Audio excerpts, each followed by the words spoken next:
Et on reste en Inde où se déroule en ce moment même le sommet mondial sur l'intelligence artificielle. On découvre aujourd'hui l'IA agentique, un procédé encore plus évolué destiné à la prise de décision. Voilà qui mérite les explications de Demet Korkmaz dans 64 Échos.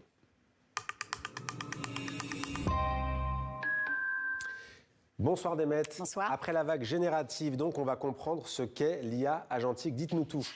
Alors, on va y aller par étapes. Vous connaissez tous l'IA générative. Ce sont ces fameux agents conversationnels tels que ChatGPT, Gemini pour Google, Claude d'Anthropic et le chat développé par Mistral AI. Tous ont la capacité de transformer des données en connaissances. Le principe est simple. L'IA générative répond à une question.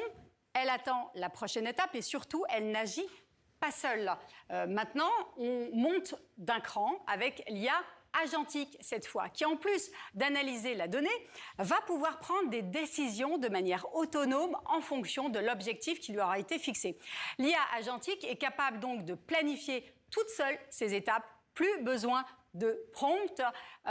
Il est également capable de se baser évidemment sur toute cette masse de données qui est à sa disposition.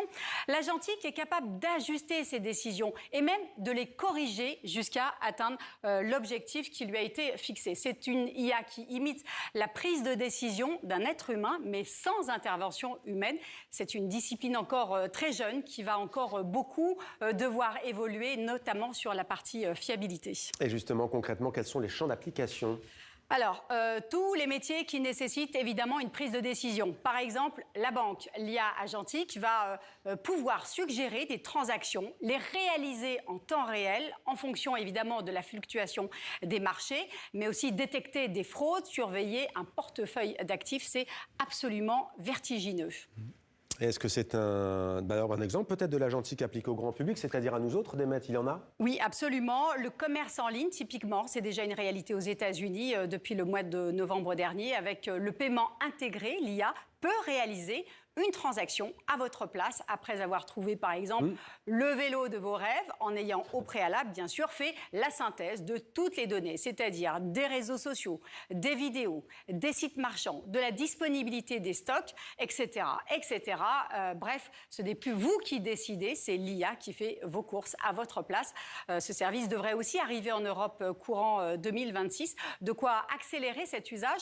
D'après une récente étude, 18% des consommateurs européens commencent directement leur recherche sur IA plutôt que sur les moteurs de recherche traditionnels. 18%, c'est quasiment un cinquième déjà d'émettre. Alors, c'est un risque ou une opportunité pour les distributeurs ? Alors, celui qui a le plus à perdre, eh bien, c'est Amazon. Le numéro 1 du commerce en ligne risque de prendre un sacré coup de vieux en perdant au passage du trafic. Il perdrait aussi d'importants revenus publicitaires qu'il monétise grâce à son audience. Amazon a d'ailleurs bloqué l'accès de son catalogue aux IA. Son objectif, c'est évidemment de développer sa propre intelligence artificielle grâce à un investissement de 200 milliards de dollars.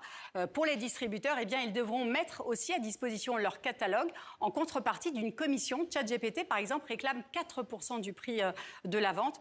Et bien, aux États-Unis, ces ventes générées par l'IA représente déjà 1,5% du e-commerce. Merci beaucoup Demet, on en sait grâce à vous beaucoup plus donc sur l'IA agentique dont on va sans doute encore beaucoup entendre parler.